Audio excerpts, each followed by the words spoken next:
Tidak boleh kita menginjak. Masuk ke pemakaman itu paling afdolnya sendal dibuka, kecuali becek dan segala macam darurat. Itulah kenapa kubur itu disiram. Kenapa? Supaya tanahnya padat, memadatkan tanah gembur dengan cara disiram. Ini begitu selesai pemakaman, berdiri orang itu di atas. Untung tak ada sound horek pula untuk memeriahkannya.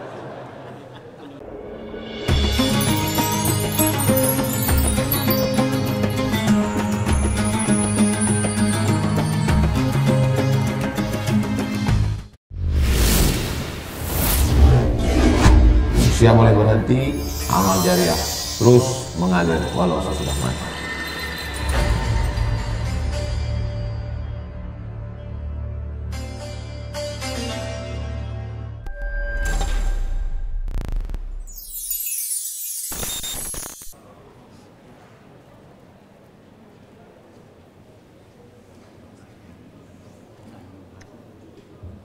Bismillahirrahmanirrahim. Assalamualaikum warahmatullahi wabarakatuh.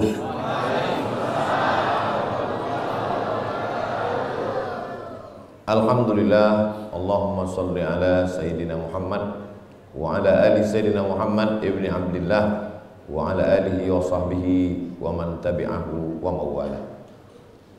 Yang sama kita hormati Ketua PW Al-Wasli PW Muhammadiyah Jambi beserta seluruh pengurus yang tidak dapat saya sebutkan satu persatu. Pengurus Masjid Baitun Nur Darlis, para imam, para asatiz, guru-guru kita.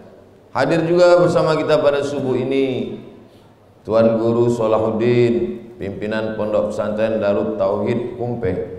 Hadir juga Al-Mukarram Ustadz Dahrizal Dahlan, pimpinan Pondok Pesantren Darul Ihsan.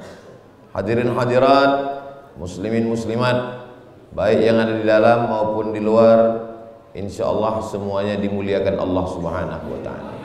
Amin ya rabbal alamin. Ketika Nabi Muhammad sallallahu alaihi wasallam sampai ke kota Al-Madinah Al-Munawwarah, yang pertama dibangun adalah masjid. Bukan rumah dulu, masjid dulu. Sebelum beliau sampai ke Yasrib, nama asli Madinah, beliau berhenti dulu di satu tempat namanya Quba. Sampai di Quba itu hari Senin, 4 malam di Quba. Malam Selasa, malam Rabu, malam Kamis, malam Jumat. Selama 4 malam itu juga beliau berhasil mendirikan satu masjid. Itulah dia Masjid Quba. Mudah-mudahan nanti panjang umur, sehat badan, kita bisa sholat di Masjid Quba dalam program umroh bersama Ustadz Abdul Somad. Ongkos tanggung masing-masing.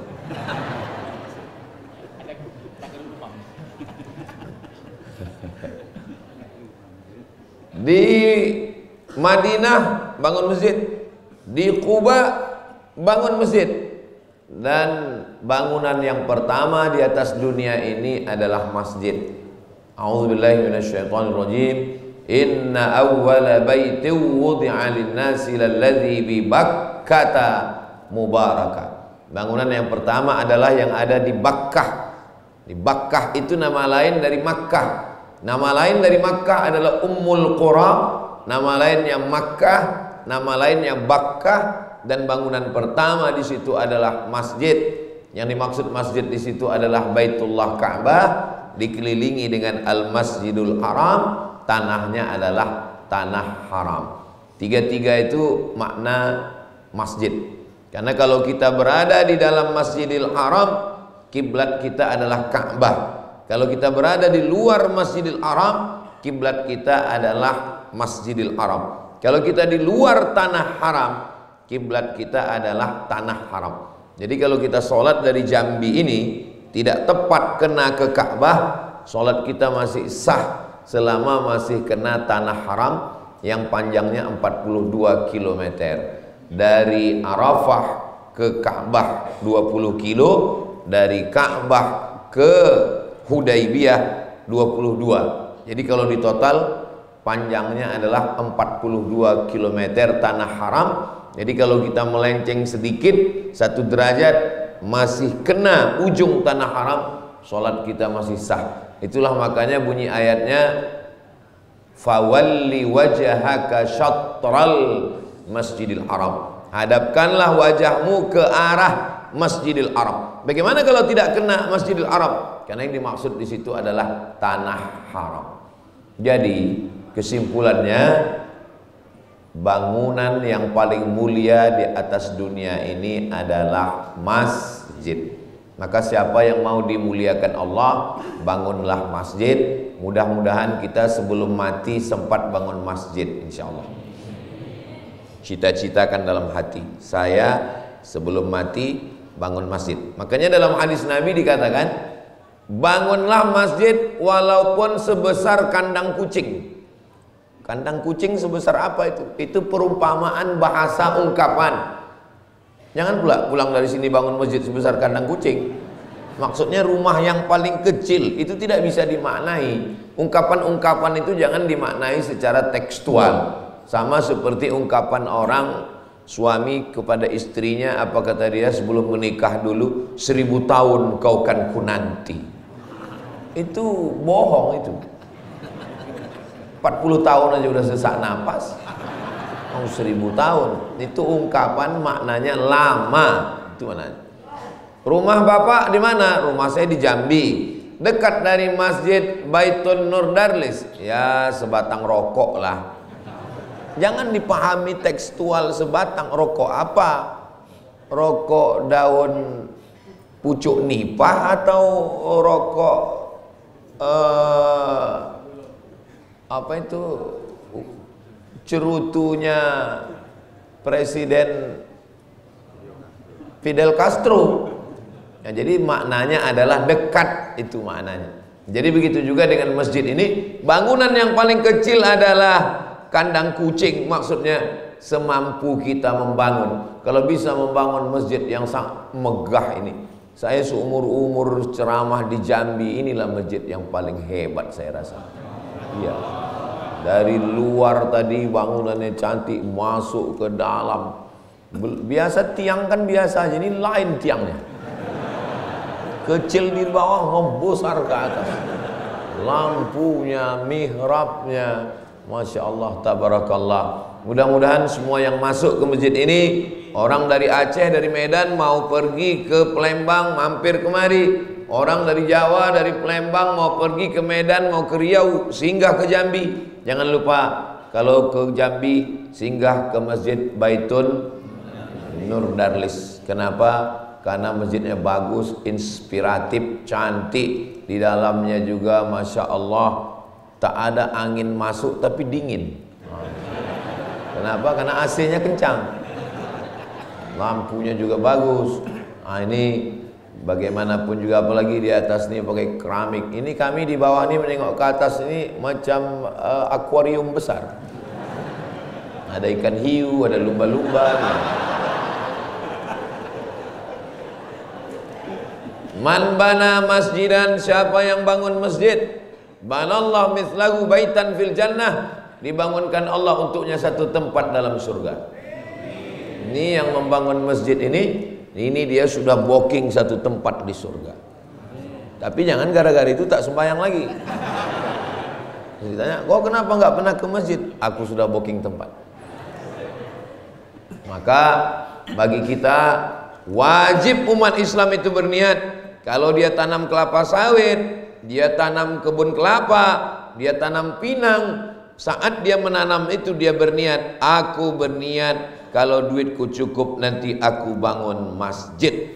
Karena itulah setiap raja-raja, sultan-sultan berkuasa di satu daerah, yang pertama dia bangun adalah masjid. Tengok sultan-sultan Melayu di mana? Dari mulai atas menanjung Terengganu, di atas perbatasan dengan Thailand, Fatani, sampai ke paling bawah Johor, sampai menyeberang ke Sumatera, di Aceh atas, turun kita ke Medan, Kesultanan Delhi, turun lagi Kesultanan Riau, sampai Kesultanan Jambi, sampai Kesultanan Melayu Palembang, semua sultan-sultan itu meninggalkan masjid. Harimau mati meninggalkan belang, gajah mati meninggalkan gading, manusia mati meninggalkan kredit. Jangan sampai kita mati tak ada meninggalkan apa-apa. Tinggalkanlah masjid. Kalau kita meninggalkan rumah mewah, habis menjadi rebutan anak cucu menantu. Anak tak terlalu ganas, menantu ini yang luar biasa.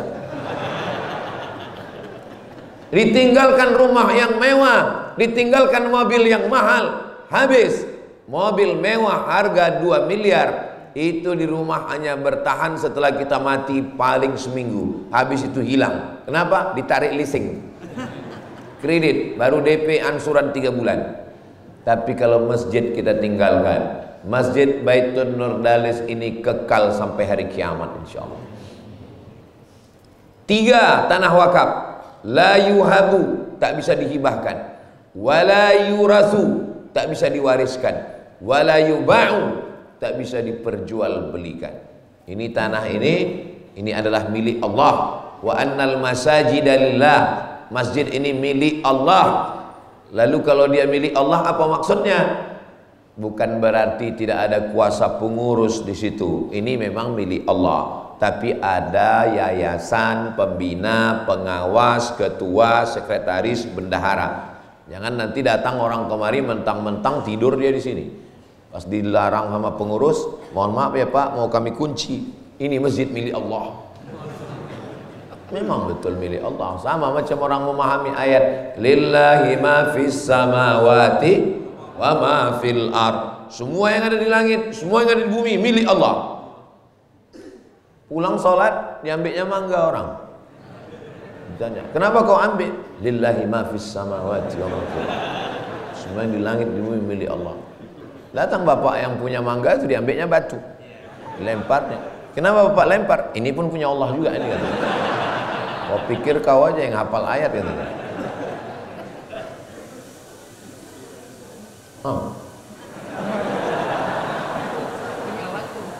Kalau Tuhan pergi ke Makkah, jangan lupa bawa sendal jepit. Sudah lama saya ceramah, baru ini drone masuk masjid. Belum pernah seumur-umur saya drone masuk masjid. Ini MUI dan Muhammadiyah, Majelis Tarjih Muhammadiyah mesti mengeluarkan fatwa apa hukum drone masuk masjid.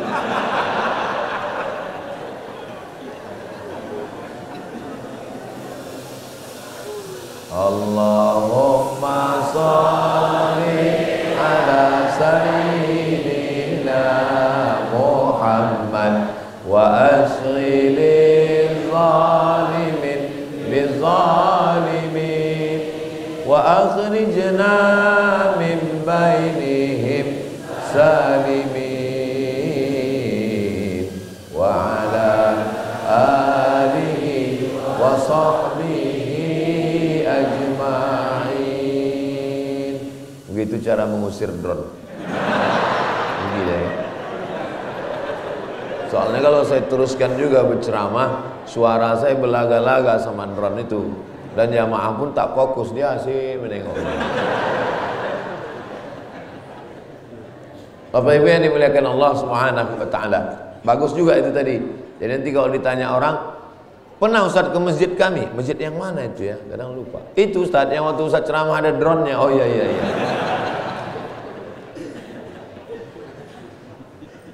Setelah masjidnya bagus, masjid ini ada 3 unsurnya. Yang pertama namanya unsur idarah. Idarah ini yang mengatur idarah, adarah, yudiru, idarah, administrasi. Tanahnya urus ke kantor KUA. Makanya nanti kalau suami ibu ke kantor KUA jangan curiga. Mereka mau ngurus surat tanah. Namanya akta ikrar wakaf. Saya wakafkan tanah ini, supaya jangan sampai kejadian macam di internet. Dijual tanah masjid. Yang berwakaf atuknya, yang menjual tanah cucunya. Karena di dalam surat tanah masih ada nama datuknya. Bagaimana cara merubah tanah itu? Dua prosesnya. Yang pertama, akta ikrar wakaf. Berapa lama ngurus akta ikrar wakaf itu? Jam 8 masuk, jam 11 keluar. Kalau macet berarti tak ada duit pelicin. Setelah dapat selembar akta ikrar wakaf, dibawa ke BPN, Badan Pertanahan Nasional, keluarlah sertifikat, tidak ada lagi nama orang di situ. Nah, adalah nama masjid. Waktu ketua BPN, Kanwil BPN Riau datang pas saya sedang ceramah, berkumis orangnya, orang Aceh. Kata dia, saya bawa anak buah saya ini Pak, orang Badan Pertanahan. Dalam rangka apa nih Pak? Ulang tahun BPN kami tidak buat di hotel, tapi kami buat pengajian menghadiri di masjid. Bagus. Pas saya tengok orang BPN, saya bahas tentang masalah tanah. Kita hidup di atas tanah, mengurus tanah, kerja di kantor tanah, mati dimakan cacing tanah. Pas pula orang mengurus tanah di situ kan. Lalu kata Pak Kanwil BPN, Ustadz Somad, ada aturan baru, masjid kalau ngurus tanah gratis. Maka jangan sampai masjid-masjid surau langgar musola. Walaupun masjid Baitun Nurdalis ini udah selesai, ceramah saya ini bukan untuk masjid ini, untuk semua seluruh pengurus musola kita. Karena kejadian ini bisa terjadi. Mengurus tanah dasarnya mesti su'uzzon. Ngurus tanah gak bisa husnuzon, mesti su'uzzon. Karena kenapa terjadi konflik antara pengurus dengan pemilik tanah? Kenapa terjadi masalah sampai ke pengadilan? Itu gara-gara husnuz. Nggak boleh husnuzon. Makanya kalau ada orang mewakafkan tanah, saya wakafkan tanah ini, mohon maaf ya Pak, saya su'uzzon sama Bapak. Jadi gimana caranya? Mau nggak Bapak membuat akta ikrar wakaf ke kantor gua? Mau? Setelah itu nanti kita bawa ke BPN. Iya. Setelah itu selesai, anaknya, cucunya, menantunya, siapapun ahli waris tidak bisa menuntut, dan barulah negara bisa bertindak. Kalau ada bantuan dari dinas sosial, kenapa bantuan dinas sosial tak bisa masuk ke masjid? Karena masjid tidak mengurus administrasi. Ini kerja siapa? Ini kerja idarah, orang-orang yang mengurus segala macam tentang administrasi masalah kemasjidan ini. Lalu kemudian ada namanya riayah. Riayah ini adalah mengurus kemakmuran masjid. Mengurus kemakmuran masjid yang terkait dengan memakmurkan dari mulai imamnya. Dicarilah imam-imam yang hafalan Qur'annya banyak, suaranya merdu. Jangan sampai macam Ustadz Somad musafir mampir pinggir jalan, terdengarlah suara imam di situ, lebih banyak batuknya daripada ayatnya. Assalamualaikum warahmatullahi wabarakatuh. Assalamualaikum warahmatullahi wabarakatuh. Pak. Kenapa itu yang maju? Nggak ada orang lain. Mohon maaf Pak Ustadz, kalau dia nggak maju, nggak ada sholat di sini. Insya Allah. Apalagi ini di bawah Muhammadiyah. Muhammadiyah punya majelis tarjih, Muhammadiyah punya majelis tabligh, Muhammadiyah punya SDM yang banyak, alumni-alumni dari Universitas Muhammadiyah. Saya menjadi ustadz pengisi pengajian hadis setiap Sabtu subuh selama 4 tahun di Masjid Muhammadiyah. Dari tahun 2009, 10, 11, 12, 13. Masjid Akramun Nas yang di situ didirikan dan pengurusnya orang Muhammadiyah. Kemudian Masjid Muhammadiyah belakang Ramayana kajian zuhur 1 tahun. Satu lagi Masjid Muhammadiyah Jalan Paus, ketiga-tiganya di Pekanbaru. Jadi hubungan saya dengan Muhammadiyah dari dulu sampai hari ini, sampai hari kiamat insya Allah tetap baik-baik. Karena kita diikat dengan satu ikatan, la ilaha illallah Muhammadur Rasulullah sallallahu alaihi wasallam, kalimatu haqqin 'alaiha nahya, dengan itu kita hidup, wa 'alaiha namutu, dengan itu kita mati, wa biha nub'atsu, dengan itu kita dibangkitkan di padang mahsyar. Dari mulai imamnya Apa pesan Bapak Ketua DMI, Dewan Masjid Indonesia, Ustadz Abdul Somad? Tolong kalau ceramah sampaikan sound system pengaruhnya di masjid 80%. Ini bagian dari masjid. Muazin sound system, imam sound system, baca Quran sound system, khatib Jumat sound system. Makanya kalau mau sound system, studi banding ke Masjid Baitun Nur Dalis nih, khusus tentang sound system ini. Jelas suara saya kan? Ini ada model sound system ini mengaung-ngaung. Keluar dari situ jamaah ditanya, apa kata Ustadz Somad itu tadi? Tak jelas suara itu. Alhamdulillahi Rabbil Alamin Ar-Rahmanir Rahim. Lebih kurang begitulah kalau saya jadi imam. Suara saya nggak bagus, sound systemnya bagus. Ada model sound system ini, siapapun yang jadi imam di sini tetap serak suaranya. Qori internasional Kiai Haji Muammar Z pun jadi imam sini tetap serak. Gitu. Ada model sound system begitu. Tolong bapak-bapak pengurus masjid perbaiki. Zolim kita buat masjid banyak. Setiap hari Jumat sebelum khatib naik mimbar diumumkan, masjid kita ada tabungan 200 juta. Tapi sound system menjerit suaranya. Muazzinnya, cari muazzin yang terbaik. Kalau memang ada mahasiswa-mahasiswa, buat 3 orang mahasiswa supaya dia bisa berganti-gantian. Mahasiswa Universitas Muhammadiyah, kalian muazzin, buatkan musabaqah suara yang terbagus. Allahu Akbar, Allahu Akbar. Begitu.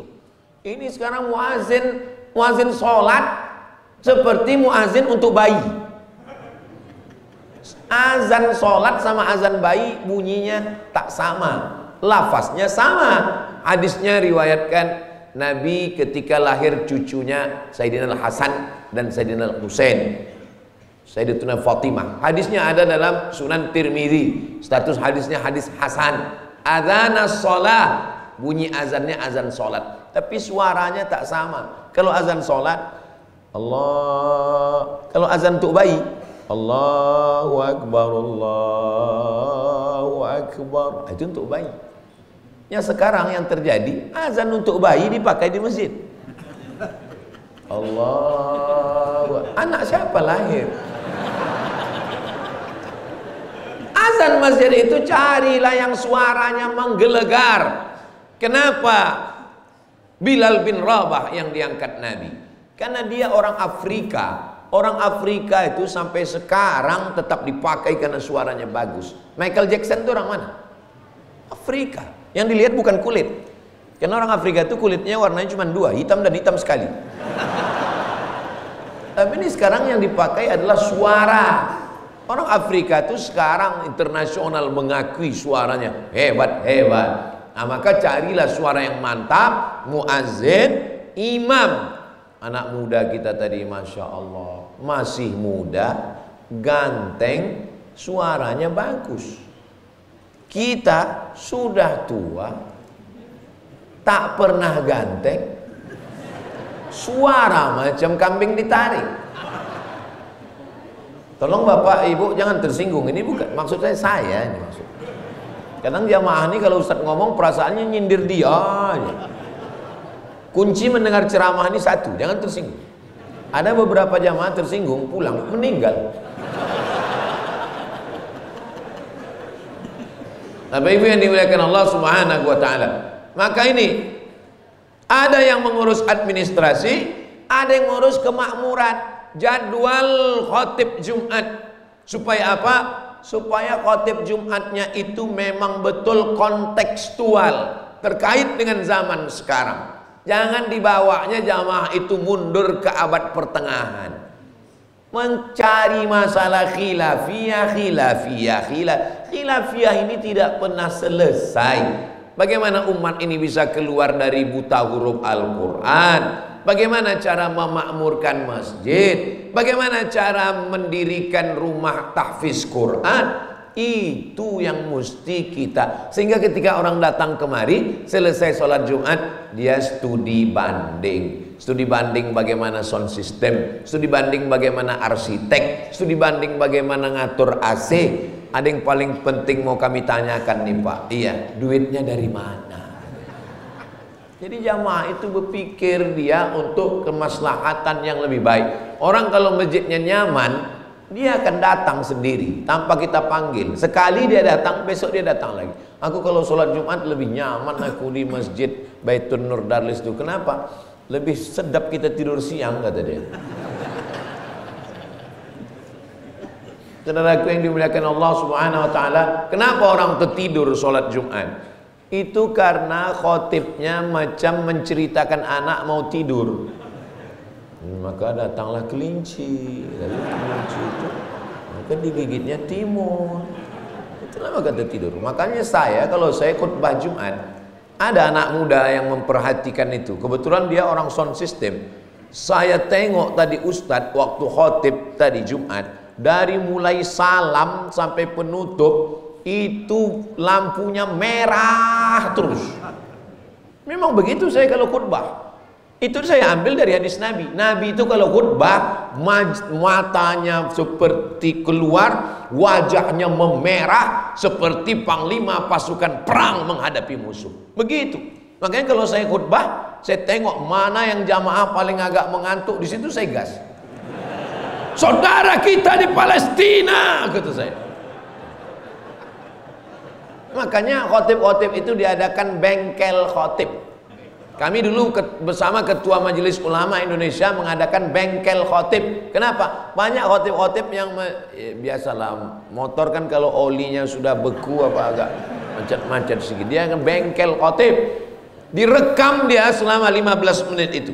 Tulis di situ, khutbah Jumat tak lebih 20 menit. Ini kota, orang mau masuk kantor, orang mau kerja. Jangan sampai dicerita udahlah sampai 1 jam, demikianlah khutbah yang singkat ini, kata orang. Kepala kau singkat, aku dari tadi di sini.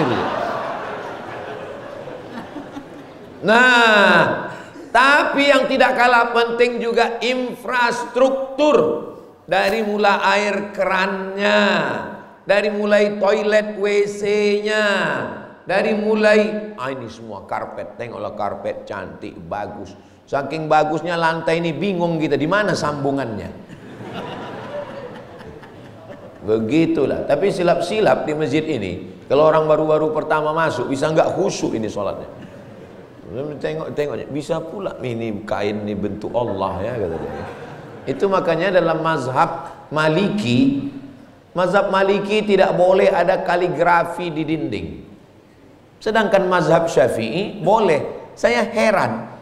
Saya ini orangnya suka penasaran. Kenapa mazhab Syafi'i boleh, mazhab Maliki kok nggak boleh? Ternyata mazhab Maliki memahami fawalli wajhaka syatral masjidil haram, wajahmu hadapkan ke Masjidil Haram.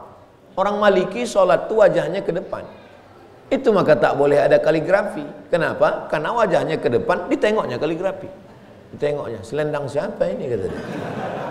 Tapi kalau mazhab Syafi'i, fawalli wajhaka syatral masjidil haram, makna wajah di situ, wajah ini menengok tempat sujud. Yang dimaksud wajah di situ dada, badan. Kenapa disebut wajah? Karena wajah mewakili badan. Kalau disebut wajah belum tentu wajah, yang dimaksud adalah badan. Jadi badan yang menghadap ke Ka'bah, sedangkan wajah menengok tempat sujud. Mana tahu nanti ada orang yang komplain, ini kenapa masjid ini banyak sekali relip-relipnya, ini mengganggu kehusuan. Kau aja yang nggak khusyuk bilang. Masjid relip macam-macam itu tidak mengganggu kehusuan. Sholat itu buka mata atau tutup mata? Kalau dalam ceramah saya ada bertanya, nggak usah dijawab, karena itu nanti saya jawab sendiri. Uqtulul aswadaini fis shalah, bunuhlah dua yang hitam ketika engkau sedang sholat, bukan di luar sholat, dalam sholat. Uqtulul aswadaini, bunuhlah dua yang hitam fis shalah, ketika kau sedang sholat. Dalam sholat ada dua yang hitam, bunuh. Hitam yang pertama adalah ular, hitam yang kedua adalah Aqrab, kalajengking. Pertanyaannya, dari mana kita bisa tahu ada ular dan kalajengking ketika sedang sholat kalau mata kita tertutup? Itu menunjukkan sholat itu mata terbuka, makanya nampak ular. Kalau mata tertutup, tiba-tiba terbuka, udah dalam perut anaconda aja.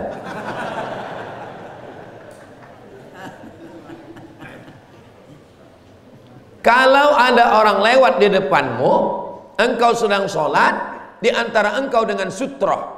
Sunat muakkad meletakkan sutroh, sunat, ini sutroh, tiang. Lalu kemudian supaya orang tak lalu, dia hanya boleh lalu setelah sutroh. Lalu kemudian dia lewat antara kita dengan sutroh, maka kita halang dia. Jangan halang. Dari mana kita tahu ada orang lewat kalau mata kita tertutup? Itu menunjukkan mata kita terbuka. Ada orang mau lewat, kita gini kan. Cuman kadang jamaah haji Indonesia ini kalau di Makkah, di Madinah ada lewat diginikan, dia nggak tahu, disangkanya mau salaman. Kalau ada orang mau lewat, maka kita ginikan. Kalau dia lewat juga, faktulhu, bunuhlah dia, karena dia setan. Tapi tolong bapak-bapak polisi, tentara, jangan kalian tembak. Ada polisi tentara sholat mau lewat, ditembaknya, dibawa ke propos. Kenapa kau tembak? Ustaz Somad nyuruh bunuh katanya. Itu hadis itu namanya hadis tarhib. Hadis tarhib bukan untuk diamalkan, tapi sebagai ancaman. Imam Al-Hafiz Al-Munziri menulis kitab itu. Namanya At-Targhib wa Tarhib. Hadis ancaman dan hadis motivasi. Nah, setelah masjid dibangun cukup 3 unsurnya. Di situ ada unsur idarah, di situ ada unsur riayah, dan ada unsur yang memperhatikan aspek segala macamnya. Mau baca Quran, Qurannya ada. Coba tengok, Qurannya rapi. Kok disengok dari susunannya sepertinya nggak pernah dibaca ini. Bukan begitu Ustaz Somad. Ini kan mau acara besar, jadi Qurannya dirapikan. Tolong ada siapkan mukenanya. Nah itu mukena ada di belakang. Termasuk dari infrastruktur. Kenapa? Karena mungkin musafir datang dia lupa bawa mukena ada. Mukenanya kalau bisa dibawakan ke laundry bersih. Jangan sampai orang pakai mukena dari mulai takbiratul ihram ke salam nggak bernapas dia. Saking baunya mukena itu. Toiletnya bersih cantik. Kita kalau mau studi banding ke lembaga tetangga sebelah itu, mesti bertanya kita ke security. Mohon maaf Pak security, toiletnya di mana ya? Tapi kalau ke lembaga punya orang Islam, gak usah tanya security. Tarik aja napas, tahu di mana toiletnya. Padahal yang mengajarkan at-tahuru syatrul iman, bukan an-nazafatu minal iman. An-nazafatu minal iman bukan hadis, itu kata-kata hikmah. Yang ada dalam hadis adalah at-tahuru syatrul iman. Suci itu adalah setengah iman. Itu adalah ajaran Islam. Nah, setelah lengkap ini semua bagus, masjid bukan tempat mengkerangkeng Tuhan. Tuhan dimasukkan ke masjid, dikunci dia dalam masjid, dikunjungi 5 kali sehari. Subuh, apa kabar kau Tuhan? Zuhur, asar, maghrib. Wa huwa ma'akum aina ma kuntum. Kamu tetap merasa bersama dengan Allah dimanapun kamu berada. Kalau kamu berdua, ada Allah di sana yang ketiga. Kalau kamu berlima, ada 6. Kenapa? Kebersamaan, ma'iyatullah, muraqabatullah. Maka masjid jangan sampai hanya untuk tempat ritual sholat saja. Kultumnya ada, kultum zuhur, kultum asar, kultum maghrib. Anak-anak dari maghrib ke isya, matikan TV, matikan laptop, matikan handphone, matikan komputer. Alhamdulillah Ustaz Somad, di tempat kami dari maghrib ke isya semua mati. Anak-anak ngaji? Enggak, pemadaman bergilir. Mati TV, mati handphone, mati laptop, mati. Anak-anak tak bisa main suruh. Ke masjid, ke masjid, ke masjid, ke masjid, ke masjid. Ayah enggak ke masjid, ayah udah dewasa. Dibawa anak itu datang ke masjid Baitun Nur Darlis. Ibu bapak enggak ada halangan. Penuh di bawah, naik ke atas. Kalau ada orang mengatakan perempuan itu diskriminatif dalam Islam, perempuan dilemahkan, perempuan direndahkan, perempuan dijatuhkan, datang kalian ke Jambi, mampir ke Masjid Baitur Nur Dalis, baru kalian tahu di sini perempuan lebih tinggi daripada ustaz.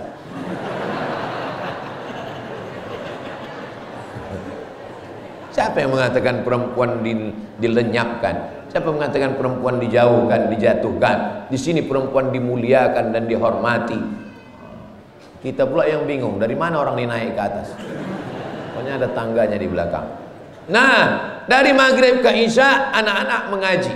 Suka tak suka, mau tak mau, buka Google, tulis buta huruf Al-Quran di Indonesia 72%.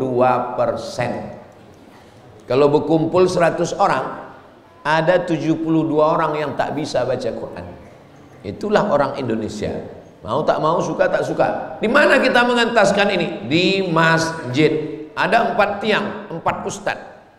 Ustadz duduk, anak-anak berkeliling. Sistem ini namanya sistem halaqah. Halaqah artinya lingkaran-lingkaran. 1 lingkaran, 2 lingkaran, 3 lingkaran, 4 lingkaran. Lingkaran pertama Iqra. Lingkaran kedua Juz Amma. Lingkaran ketiga Al-Quran. Lingkaran keempat perempuan. Guru laki-laki jangan mengajar anak perempuan. Nanti terjadi yang macam-macam, masjid kena. Yang jahat bukan Islam, yang jahat bukan masjid, yang jahat orangnya. Belajar tahsin pula guru laki-laki dengan murid perempuan. Mana bisa? Miu. Hah? Maka kalau belajar tahsin, guru laki-laki ngajar laki-laki, guru perempuan ngajar perempuan. Iya, tapi kita kan belajar Quran. Ini kan belajar di dalam masjid. Setan tetap ada walaupun dalam masjid. Kalau setan tak ada dalam masjid, kenapa orang mengantuk? Orang ngantuk itu kan digoda setan. Artinya apa? Dimanapun tetap ada. Alladzi waswisu fi sudurin nas minal jinnati wan nas. Untuk pengajian ibu-ibu hari Jumat setelah asar. Kenapa setelah asar? Karena biasanya kalau malam ibu-ibu sibuk mengurus. Kenapa dibuat setelah asar? Karena waktu mustajab hari Jumat setelah asar. Bikih perempuan minta ke Tarjih Muhammadiyah, minta ke Universitas Muhammadiyah, hadirkan ahli fikih perempuan, membahas tentang masalah mandi junub, mandi wiladah, mandi nifas, darah, haid, macam mana tentang terkait dengan fikih perempuan, batasan aurat, kewajiban seorang istri, tanggung jawab seorang istri, khusus fikih perempuan saja. Paling tidak 4 kali sebulan. Jumat 1 akidah, Jumat kedua fikih, Jumat ketiga akhlak, Jumat keempat tahsin. Jangan mengaji melambung-lambung tapi baca Qur'annya tak betul. Kalau bicara fikih hebat. Mazhab Hanafi, mazhab Maliki, mazhab Syafi'i, mazhab Hambali, mantap semua mazhab. Tapi pas disuruh mengaji, Bismillahirrahmanirrahim, ijazah. Tak bisa dia membedakan mana za, mana Allah, mana ja. Tapi jangan pula terlalu waktu habis dengan tahsin sampai tak belajar akidah, tak belajar akhlak. Ini tak betul juga. Ada orang yang hulu, melampau dalam masalah tahsin ini, menyebutkan huruf-huruf itu melampau. Salah. Kita bukan orang Arab. Katanya Ustadz agak-agak Arab. Iya, Arab maklum. Bapak Ibu yang dimuliakan Allah Subhanahu wa taala, asal sudah betul menurut standar umum, cukuplah itu sudah. Ini tentang ibu-ibunya, anak-anaknya tiap malam. Oke lah, ada libur mungkin malam Ahad. Tapi anak-anak paling tidak Selasa, Rabu, Kamis, Jumat, Sabtu ngaji dari maghrib ke isya. Lalu kemudian ibu-ibunya ba'da asar. Bapak-bapaknya minimal seminim-minimnya 3 kali dalam sepekan.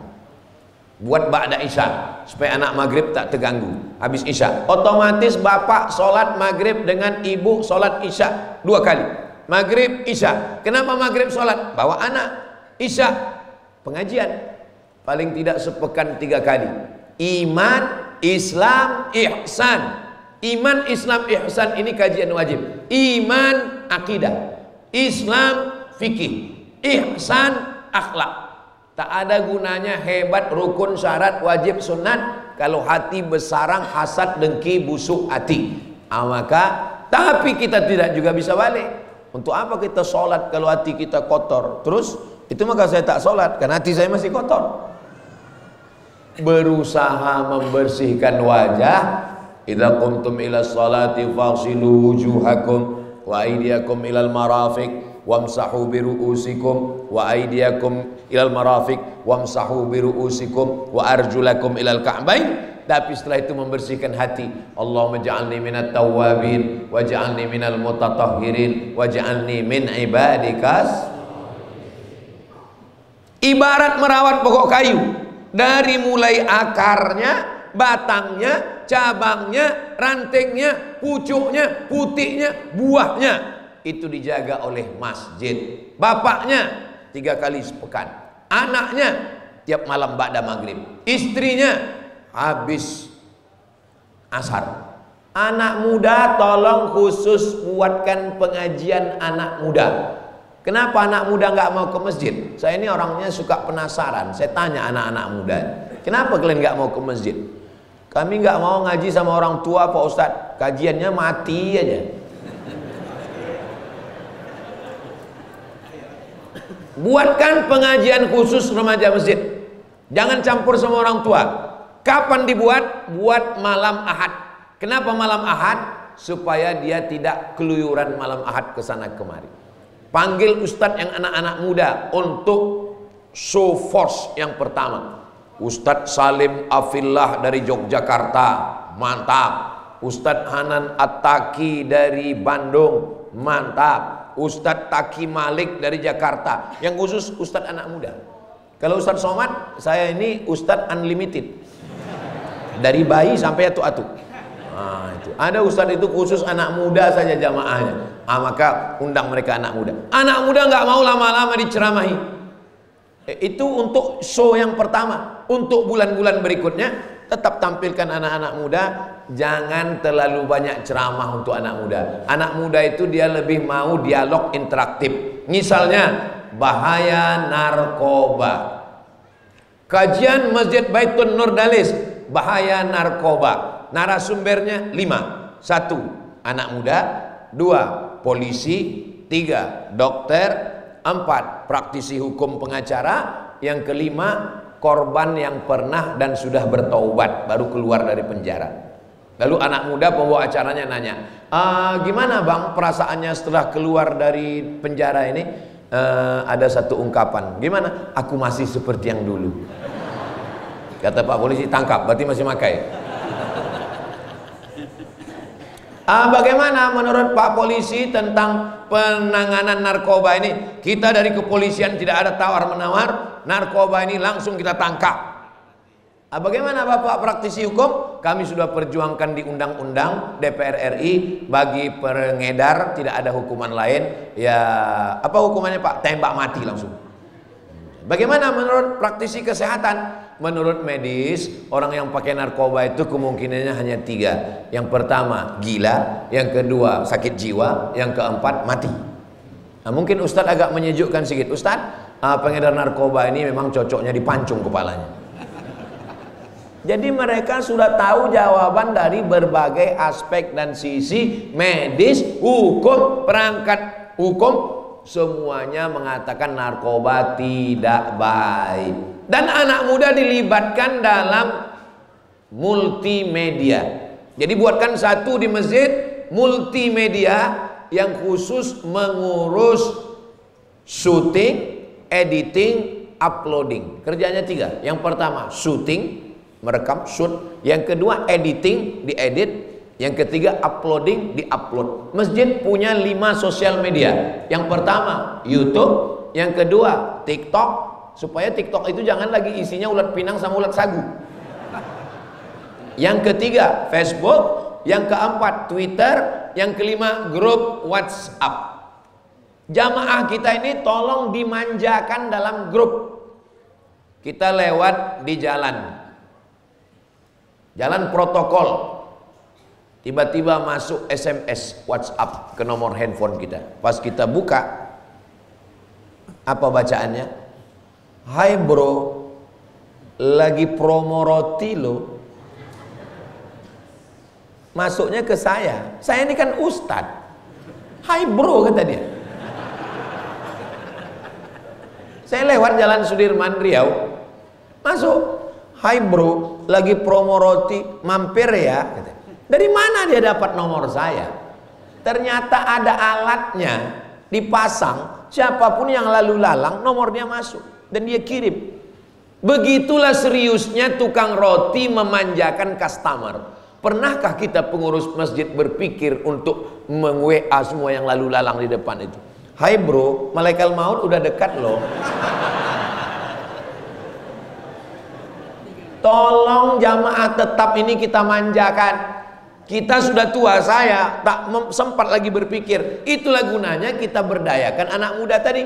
Anak muda tugas kalian menginventarisir seluruh nomor-nomor. Nanti kalian yang mau WA setiap hari, pagi disapa dia. Hai jamaah yang mau berangkat kerja, tolong baca doa ya supaya dijaga Allah Ta'ala. Siang nanti kirim lagi WA, jangan selingkuh ya. Berawal dari makan siang bersama, no free lunch, tidak ada makan siang yang gratis. Mengingatkan dia, sehingga orang-orang yang pikirannya mau jahat, loh pengurus ini kayaknya udah tahu ini, berarti istriku udah cerita ke orang ini, katanya. Itu. Barulah minta ke Ustadz Rizal Dahlan, Ustadz bisa nggak mintakan ucapan selamat dari Ustadz Somad? Kami tinggal kirimkan ucapannya. Hai jamaah Masjid Baitun Nurdalis, masjid yang sangat berkesan bagi saya. Bangunannya bagus, ada drone masuk ke dalam, karpetnya cantik, ada akuarium besar di atas. Maka tetap semangat, semangat, semangat. Artinya apa? Supaya orang disapa, orang dirasakan bahwa dia ada, bahwa dia bagian dari pengurus masjid.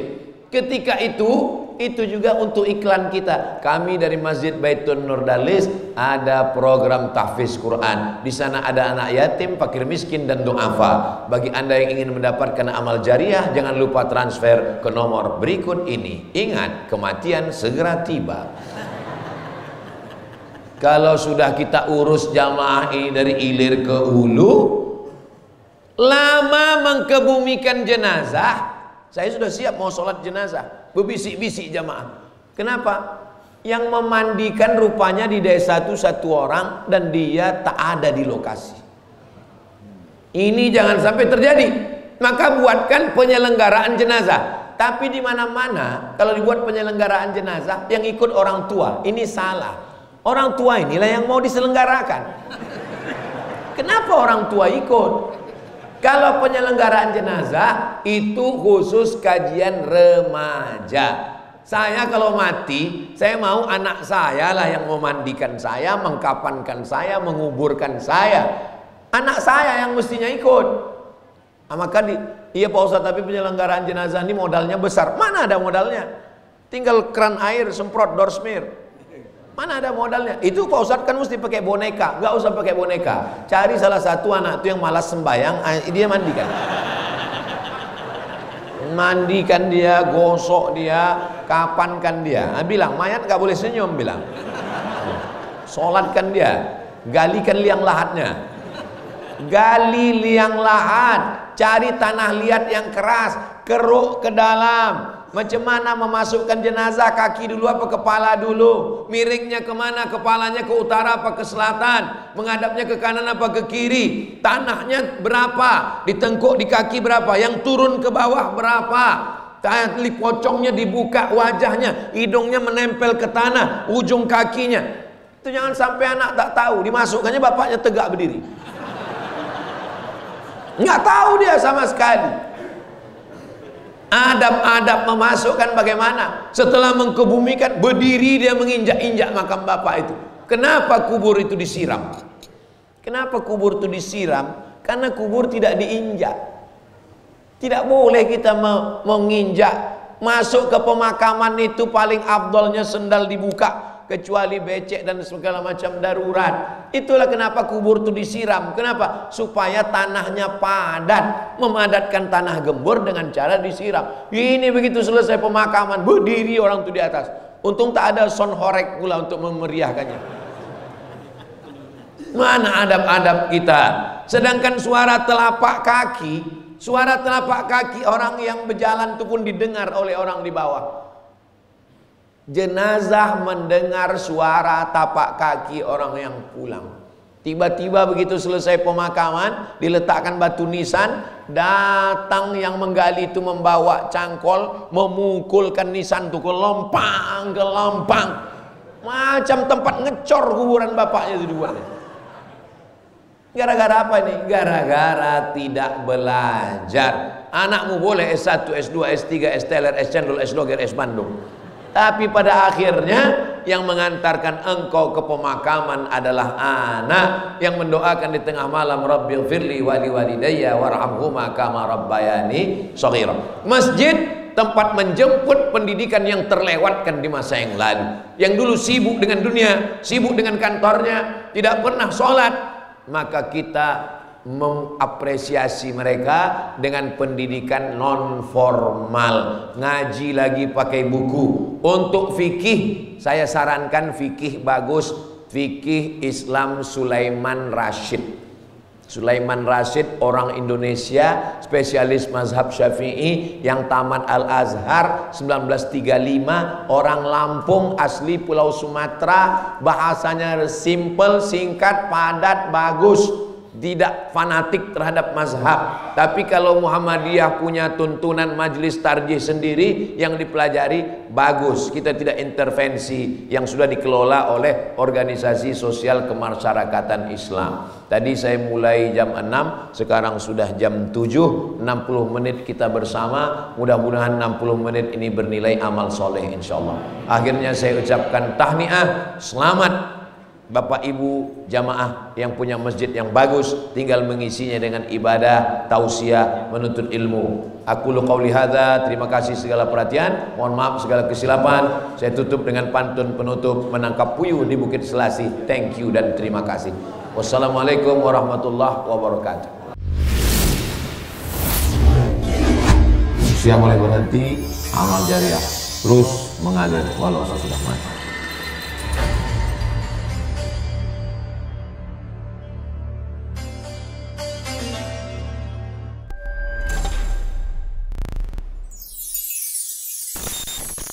Hadiahkan untuk almarhumah ibu, almarhum ayah, kita dapat, orang tua pun dapat. Assalamualaikum warahmatullahi wabarakatuh. Bapak, ibu, abang, kakak, adik, sahabat jamaah dimanapun berada, ma'akalta fa'afnaita, makanan yang dimakan berubah menjadi kolesterol, diabetes, jantung, gula, dan lain sebagainya. Wa malabista fa'ablaita, yang dibelikan ke pakaian, busuk, lapu, ketinggalan zaman. Wa mata saddaqta fa'amdaita, yang diwakafkan, disedekahkan, itulah yang akan kekal abadi. Rumah besar hanya menjadi kenangan, lapuk, berlumut, tumbang, tinggal. Ada kelas yang dipakai para penghafal Quran, itulah yang kekal abadi, mengalir pahalanya untuk kita. Hadiahkan untuk almarhumah ibu, almarhum ayah, kita dapat, orang tua pun dapat. Satu lantainya 4 kelas, totalnya 16 kelas, tempat santri belajar. Yang sekarang santri belajar di asrama. Asrama bisa dibuat kelas, tapi nanti pindahkan ke kelas semua. Mari kita support pembangunan, kirimkan semen, batu bata, kerikil, pasir, besi, dan lainnya melalui rekening BSI 767 7777 227. Sekali lagi 767 7777 227 atas nama Yayasan Pendidikan Hajah Rohana. Konfirmasinya jangan lupa ke nomor berikut 0811 6650 026. Sekali lagi 0811 6650 026. Berkah selalu, barakallahu fikum. Wassalamualaikum warahmatullahi wabarakatuh.